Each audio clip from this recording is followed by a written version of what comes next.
Assalamualaikum warahmatullahi wabarakatuh. Perkenalkan, nama saya Miftahul Hidayatullah dari kelas 11 IPA 3. Saya akan menjelaskan dinasti Abbasiyah. Dinasti Abbasiyah, latar belakang terbentuknya dinasti Abbasiyah. Abbasiyah berasal dari kata Al-Abbas, yaitu salah satu keturunan dari Bani Hashim yang termasuk paman dari Nabi Muhammad SAW. Latar belakang posisi Bani Hashim tersingkir setelah berakhirnya masa Khulafaur Rasyidin. Bani Hashim tidak berperan sedikit pun dalam pemerintahan Bani Umayyah. Keluarga Bani Hashim merasakan keadilan pada zaman Umar bin Abdul Aziz. Di masa ini merupakan kesempatan Bani Hashim untuk mengumpulkan kekuatan untuk merebut kekuasaan dari Bani Umayyah. Pada masa pemerintahan Bani Umayyah, kelompok yang paling gigih menantang adalah kaum Khawarij dari kelompok Syiah dan bekerja sama dengan keturunan Abbas, yang mana kedua kelompok ini keturunan Bani Hashim. Mulai berkuasanya dinasti Abbasiyah, yakni dimulai pasca dapat merebut kekuasaan dari Bani Umayyah dan menundukkan semua wilayahnya kecuali Andalusia.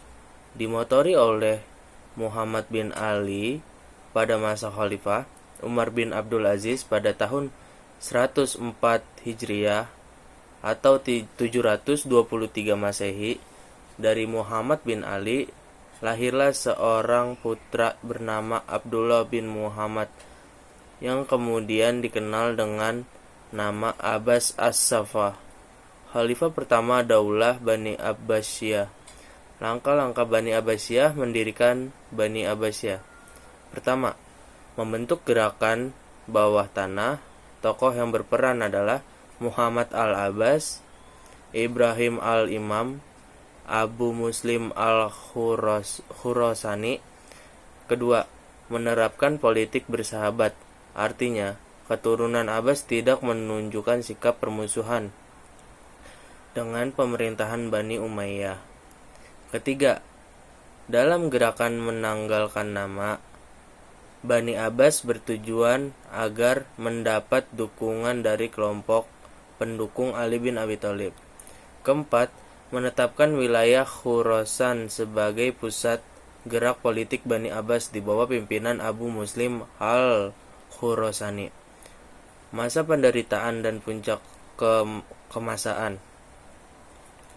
Kekuasaan dinasti Al-Abbasiyah berlangsung selama 5 abad, yakni dari tahun 132 Hijriah atau 750 Masehi sampai 656 Hijriah atau 1258 Masehi. Para ahli biasanya membagi masa pemerintahan Bani Abbasiyah menjadi 5 periode sebagai berikut. 1. Pada periode 750 Masehi sampai 847 Masehi disebut periode pengaruh perisai pertama. Periode kedua 847 Masehi sampai 945 Masehi disebut periode pengaruh Turki pertama.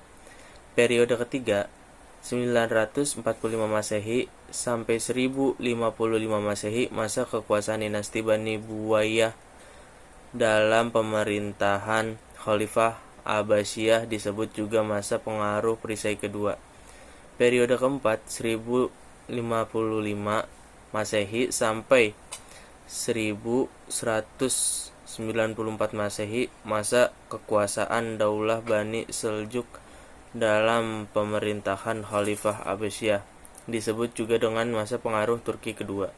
Periode kelima 1194 Masehi sampai 1258 Masehi, masa khalifah bebas dari pengaruh dinasti lain, tetapi kekuasaannya hanya efektif di sekitar bangsa dan diakhiri oleh invasi dari bangsa Mongol. Pemimpin kekhalifahan Abbasiyah. 1. Al-Mahdi 775 sampai 785 Masehi. 2. Al-Hadi 775 sampai 786 Masehi. 3. Harun ar-Rasyid 786 sampai 809 Masehi. 4. Al-Mamun 813 sampai 833 Masehi. 5. Al-Mutasim 833 sampai 842 Masehi. 6. Al-Watsik dari 842 sampai 847 Masehi. Dan yang terakhir Al-Mutawakkil dari 847 sampai 861 Masehi. Kemajuan-kemajuan pada masa Bani Abbasiyah. A. Bidang ilmu pengetahuan. Didirikannya tempat-tempat pendidikan seperti perpustakaan yang berperan layaknya universitas pada zaman sekarang. B. Bidang militer, membentuk Departemen Pertahanan Militer untuk keamanan yang disebut Diwanul Jundi. Puncak kemajuan yaitu saat dipimpin oleh Harun ar-Rasyid 786 sampai 809 Masehi. Pada khalifah inilah yang paling dikenal karena kemakmuran terwujud, kesejahteraan sosial, kesejahteraan pendidikan, ilmu pengetahuan, kebudayaan, dan kesusastraan mengalami puncak atau kemasaannya. C. Bidang militer, membentuk Departemen Pertahanan Militer untuk keamanan yang disebut Diwanul Jundi. Jatuhnya Khalifahan Abbasiyah, serangan bangsa Mongol, dan jatuhnya Baghdad. Pada 1258 Masehi, tentara Mongol yang berkekuatan sekitar 200.000 orang menyerang Baghdad. Penguasa terakhir kekhalifahannya, Abbasiyah, benar-benar tidak berdaya membendung tentara Mongol.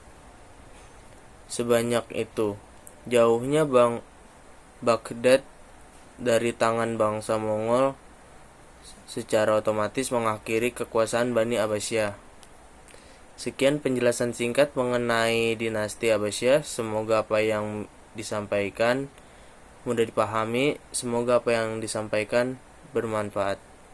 Assalamualaikum warahmatullahi wabarakatuh.